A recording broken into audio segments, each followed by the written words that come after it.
Video में हम discuss करेंगे परमानेंट विंड्स। तो सबसे पहले हम कंसिडर करते हैं कि ये आपका 0 डिग्री है, ये आपका क्या है 0 डिग्री, ठीक है। उसके बाद ये आपका 30 डिग्री के आसपास है, कितना 30 डिग्री, ठीक है।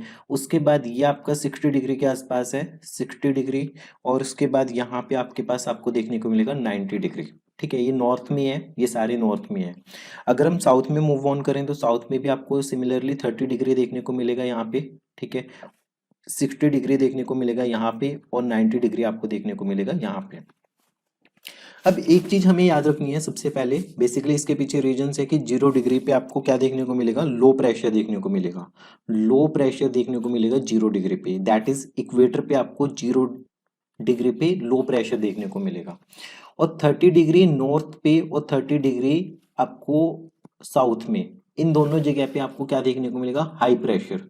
यहाँ पे हाई प्रेशर, और हाई प्रेशर के बाद 60 डिग्री पे लो प्रेशर, 90 डिग्री पे फिर से हाई प्रेशर, ठीक है। यहाँ पे लो प्रेशर और यहाँ पे हाई प्रेशर। बस आपको एक चीज याद रखनी है कि यहाँ पे जो इक्वेटर है वहां पे लो प्रेशर है, फिर उसके बाद ऑल्टरनेट हाई लो हाई, फिर यहाँ पे हाई लो हाई। अब बहुत केयरफुली देखना, जो फ्लो होते हैं वो कहाँ से कहाँ होते हैं, हवा का, वो high pressure to low pressure होते हैं। जैसे मान लो कि एक बैलून है, बैलून के अंदर हवा है, अंदर क्या है हाई प्रेशर है, जो बाहर है वो लो प्रेशर है। जब आप बैलून को ऊपर से खोल देते हो यहाँ से तो हवा सारी निकल जाती है, तो वो हाई प्रेशर से लो प्रेशर में जाती है, हाई प्रेशर से लो प्रेशर में हवा मूव करती है। एक्चुअली यहाँ से हाई प्रेशर से लो प्रेशर पे विंड को मूव करना चाहिए इस डायरेक्शन में, किस डायरेक्शन में, इस डायरेक्शन में। और यहाँ से हाई प्रेशर से लो प्रेशर इस तरीके से मूव करना चाहिए। पर होगा क्या, क्योंकि कॉरियोलिस इफेक्ट की वजह से क्योंकि अर्थ कॉन्टिन्यूटी में रोटेट कर रही है, रोटेशन की वजह से डायरेक्शन बिल्कुल स्ट्रेट ना होके, इस तरीके से ना होके, उस वो थोड़ा सा टेढ़ी हो जाएगी, थोड़ा सा टेढ़ी हो जाएगी। तो ये आपके पास कुछ इस तरीके से आपको देखने को मिलेगी इस वाले रीजन में, 0 से 30 डिग्री के बीच में आपको इस तरीके से देखने को मिलेगी। और 0 से 30 साउथ में कैसे देखने को मिलेगी, इस तरीके से, ठीक है, इस तरीके से। तो ये डायरेक्शन क्या है, ईस्ट है, और ये क्या है, वेस्ट है। तो ये डायरेक्शन यहाँ पे ईस्ट है, तो ये वेस्ट है। तो ये जितनी भी है इन्हें हम बोलते हैं ईस्टर्ली विंड्स। कौन सी विंड्स बोलते हैं, ईस्टर्ली। बेसिकली ये ईस्ट टू वेस्ट डायरेक्शन में मूव करती हैं, इसलिए हम इसे ईस्टर्ली बोलते हैं। क्या बोलते हैं, ईस्टर्ली विंड्स, क्योंकि ये ईस्ट टू वेस्ट डायरेक्शन में मूव करती है। फिर हम बात करते हैं उसके बाद यहाँ पे high pressure to low pressure move करना चाहिए बिल्कुल सीधा, पर ये सीधा ना मूव करके रोटेशन की वजह से ये टेढ़ी हो जाएंगी, ये कुछ इस तरीके से मूव करेंगे कि ऐसे। तो इस वजह से हम इन्हें क्या बोलेंगे, इन्हें बोलेंगे वेस्टर्ली विंड्स। क्या बोलेंगे, वेस्टर्ली विंड्स। ये वेस्ट डायरेक्शन से ईस्ट डायरेक्शन पे मूव कर रही है, कहाँ से कहाँ, वेस्ट डायरेक्शन से ईस्ट डायरेक्शन पे मूव कर रही है। सिमिलरली जैसे यहाँ पे हाई प्रेशर है आपके पास, यहाँ पे हाई प्रेशर से लो प्रेशर जाएगी, तो ये हाई प्रेशर से लो प्रेशर कुछ इस तरीके से जाएगी, ठीक है। तो ये भी देखो वेस्ट से ईस्ट मूव कर रही है, तो इन्हें भी क्या बोलेंगे, वेस्टर्ली विंड्स बोलेंगे, वेस्टर्ली विंड्स। उसके बाद 60 से 90 डिग्री के बीच में आप इसे क्या बोलोगे, यहाँ पे आपको क्या देखने को मिल रहा है, लो प्रेशर, और यहाँ पे हाई प्रेशर।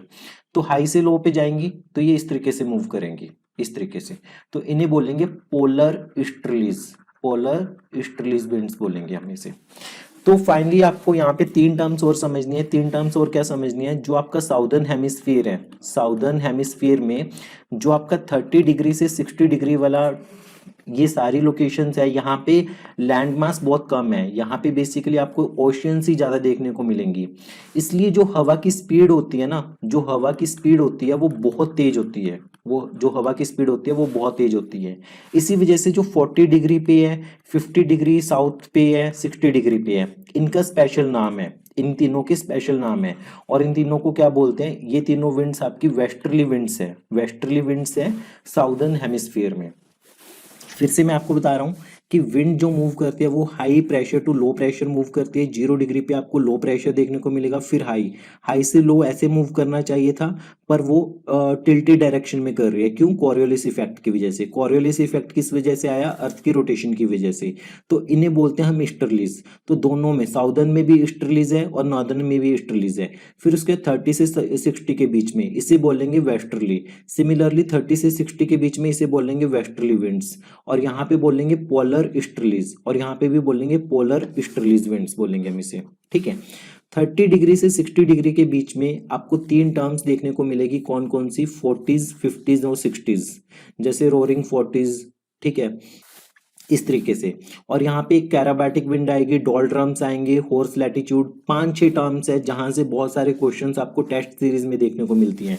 कौन कौन सी टर्म्स है आपको इनका मतलब बिल्कुल क्लियर पता होना चाहिए। हॉर्स लैटिट्यूड, डोल्ड्रम्स आपको पता होना चाहिए, फिर 40s, 50s और 60s पता होना चाहिए। So westerlies are very strong and powerful in the southern hemisphere due to the presence of vast oceans. ये क्वेश्चन शायद यूपीएससी में पूछा जा चुका है। Beyond 40s due to absence of landmass they blow with the great velocity. तो इन्हें क्या बोलते हैं, रोरिंग 40s। 50 डिग्री पे उन्हें बोलते हैं फ्यूरियस 50s। 60 डिग्री पे उन्हें बोलते हैं श्रीकिंग 60s। तो ये तीनों टर्म्स आपको याद रखनी है, फ्यूरियस 50, श्रिकिंग 60, रोरिंग 40।